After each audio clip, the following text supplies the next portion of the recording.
We are at the Parker Family Woods, Lancaster, Mass. This is Fina at the chipmunks or whatever. I think this is the nicest time of the year to walk down here, especially after the bugs are gone.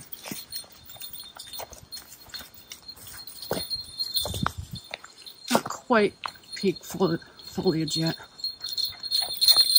October 12th, I think it is. That right there is a Patterdale Terrier from the UK breed. Bred to hunt. A true killer, she is. Fina.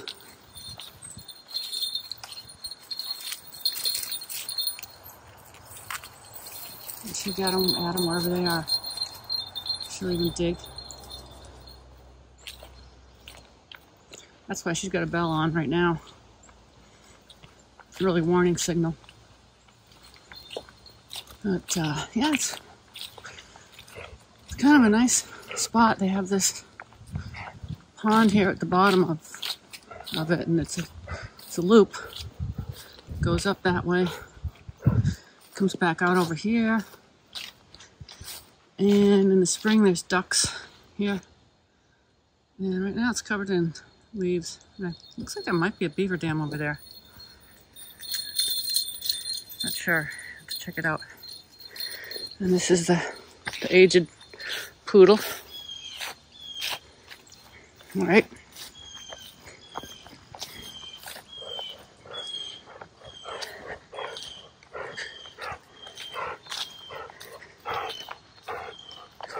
Yeah, I mean, if you're gonna go for a nice walk on October morning, then this is one of the nicer places you can go. I do know that they hunt deer in here, but it might be too early for that yet. I'm not sure if the people that use crossbows, I'm not sure when their time is. I haven't seen anybody. I have seen stands up in some other forests nearby, but I have not seen any stands out here. It's not that huge of an area, although I did see some guys coming in here to hunt deer last year. Seems like kind of a small area to do it in.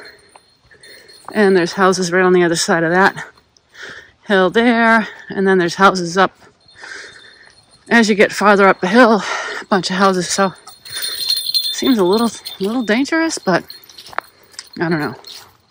That's why I have that blaze orange harness on her, because she gets off into the brush and somebody could think she was God knows what, a quail. We're just about at the top. She's keeping up.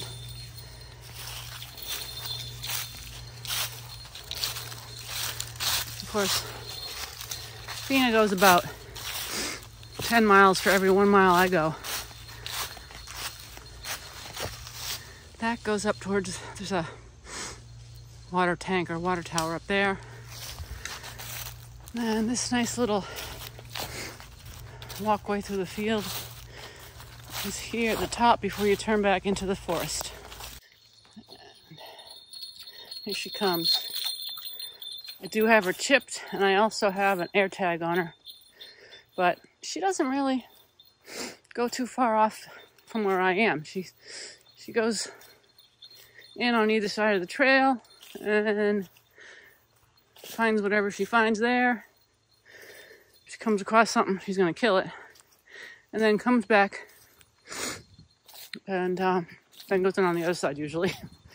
So it's not something I have to worry about with her, which is kind of nice. She's very, very obedient and very quick and smart. I've been able to teach her many commands very easily.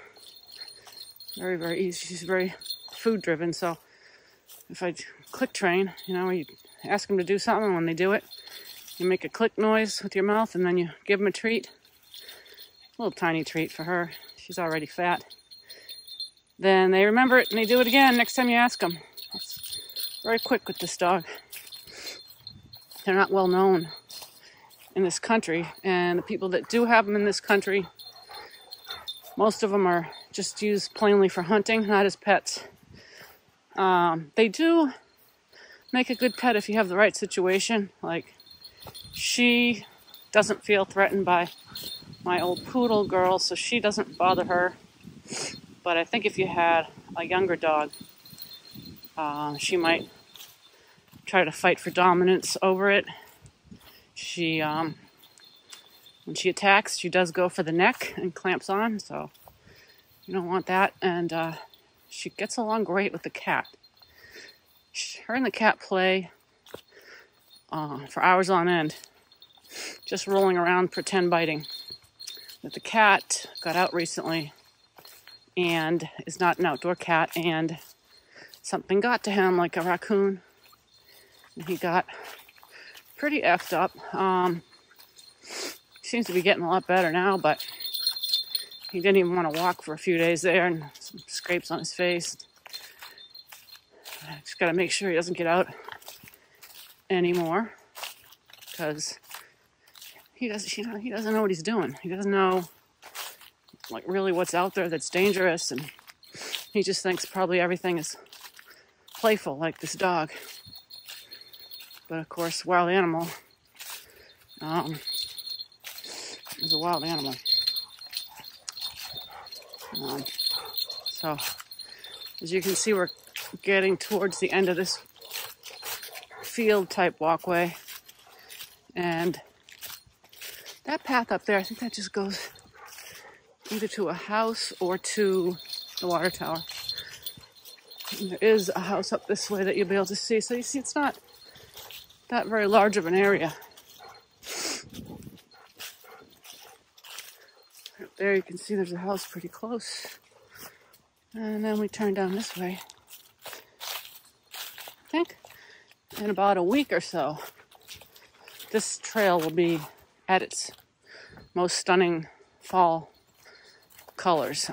Like at this time of day, with the sun filtering through from a side like that at a lower angle. That's not bad now, but I've seen it just to the point where it looks like everything's on fire. So I'll come back out in a week or so and see if it looks any different. Oh, and there's a barred owl hole in a tree up here. I've seen them come out at night, or dusk, I should say, and just sitting on the branch of the tree that's near his hole, like a big giant knot hole in the tree. That's just what they prefer. And here we're coming up to a nice little stream, and Gracie's getting a drink out of it. It's very good spring water, I presume, but she gets all of her shots, so she's okay to drink that kind of water.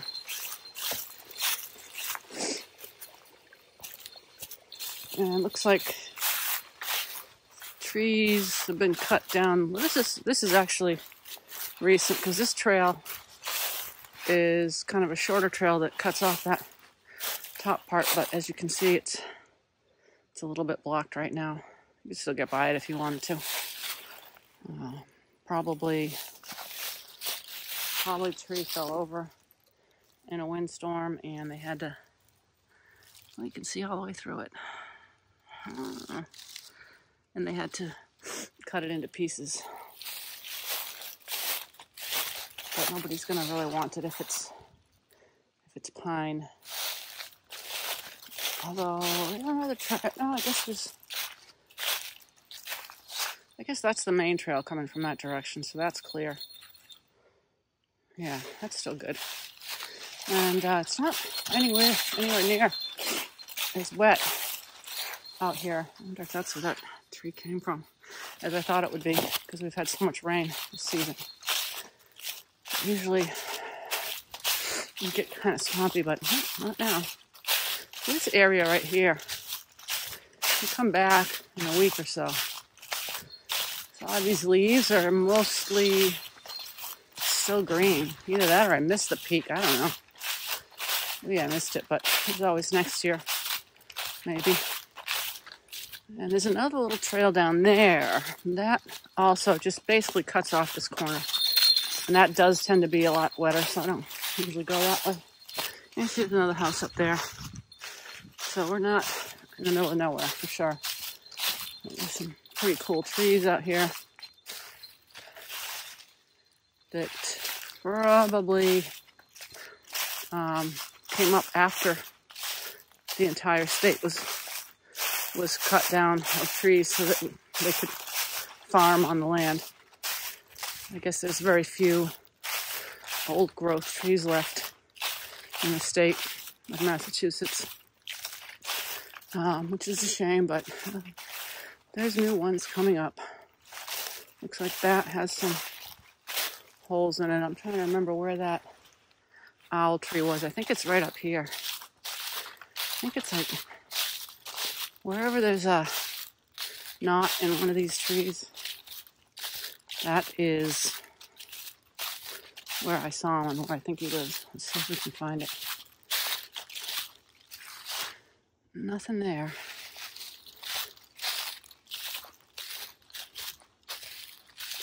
Maybe it's up here. I don't think it got cut down because... Uh-oh. What was that? I hope she didn't get something. Fina!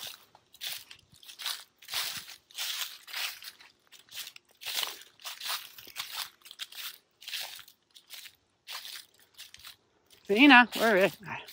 She usually doesn't go this far. Some woodpecker holes. I don't know what's making that sound though. Doesn't sound familiar as far as birds. That could be a hawk. I don't know if you can hear that. If I stop making noise with my feet, maybe you can hear it. No, they always stop right when you want to actually hear them. Let's see. No, I still can't find that barred owl hole.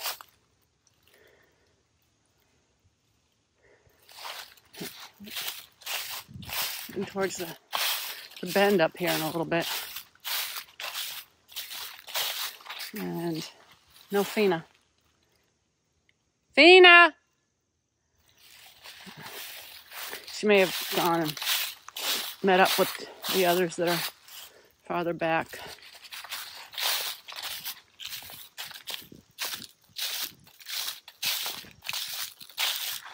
That's not very nice. I think I just heard a bluebird.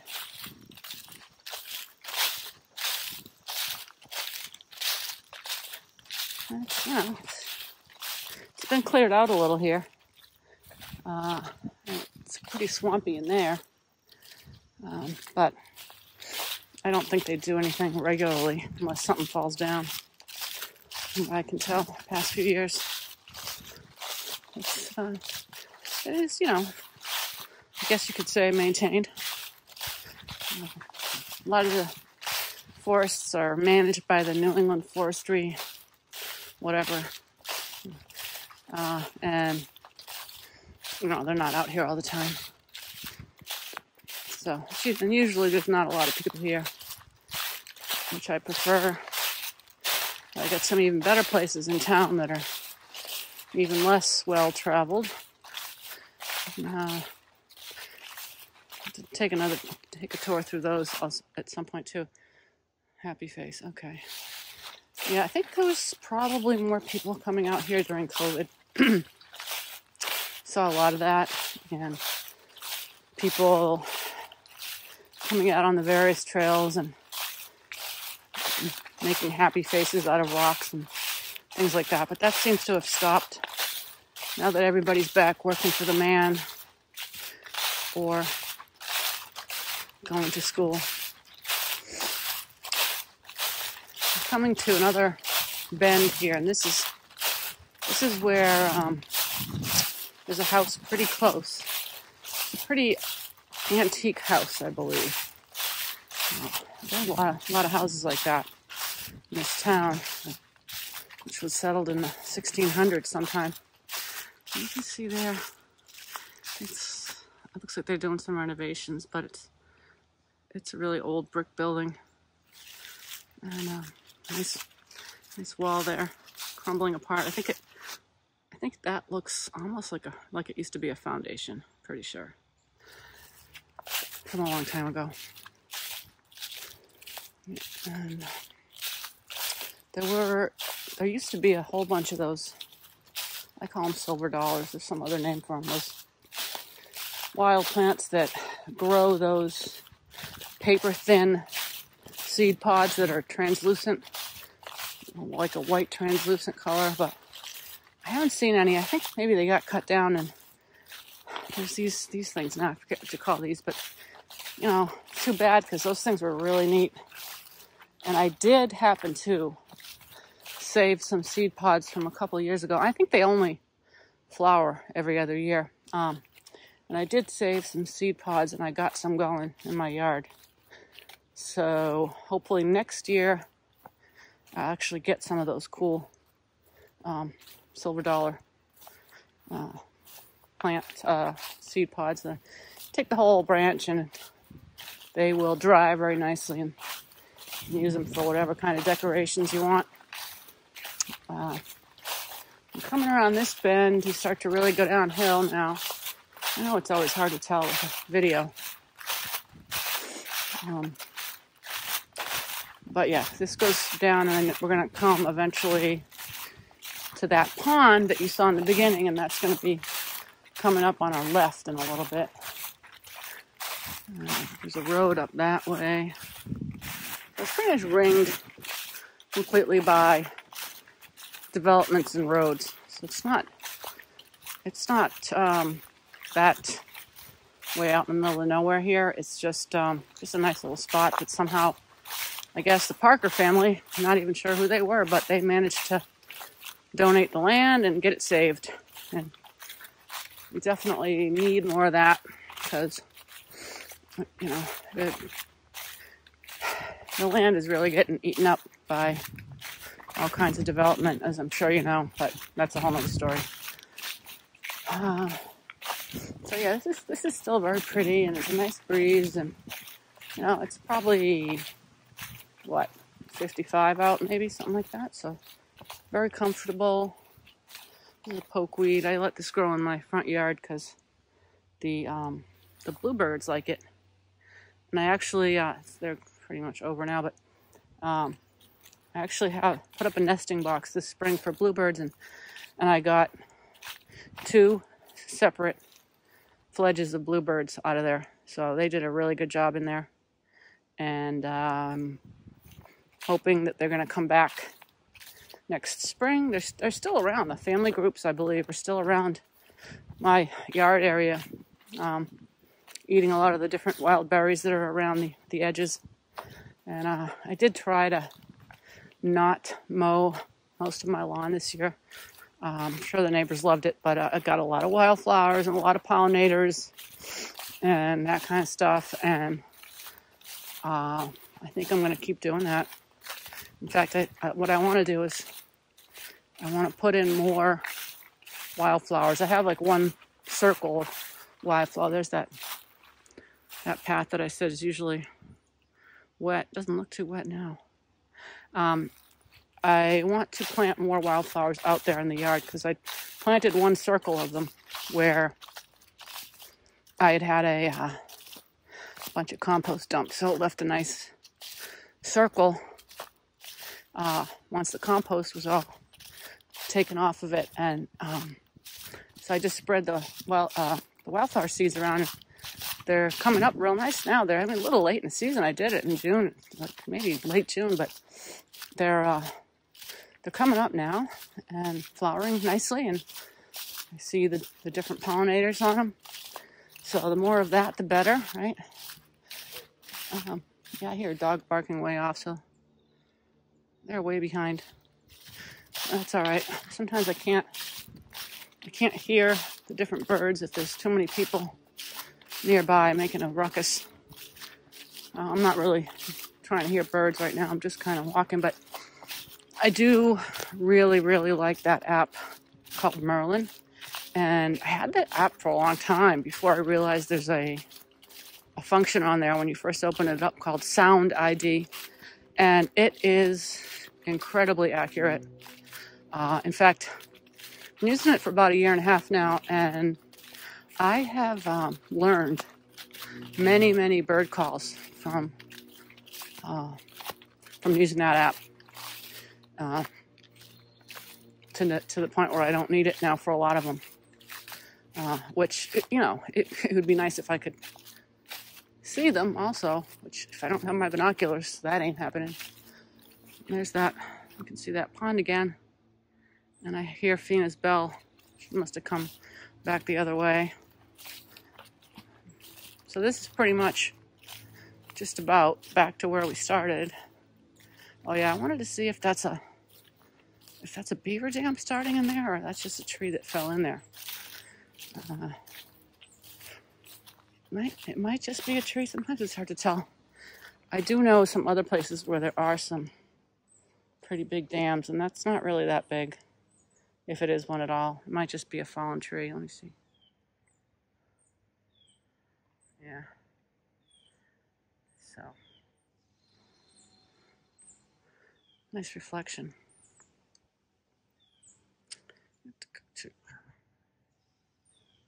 All right, so this is pretty much the end of the. Wow, gosh, there's quite a hole there. I just went right in that. Something's in there. Nice walk. Takes 20 minutes or so. So it's good if you just want to go out for a quick one. And then to show you this here. This is just from that same stream coming down that hill. Nice babbling brook. And downhill. So I can see why the deer like it here. Good spot. But they're kind of boxed in here. And when the hunters come out, it's kind of like sitting ducks. Which doesn't seem like much of a challenge, but, what do I know? All right. I hear Fina, and she's going to want to roll in that puddle, which I don't really want her to do. Fina! So I'm going to end now, and I'm going to show you the next time I go out on one of these nice hikes.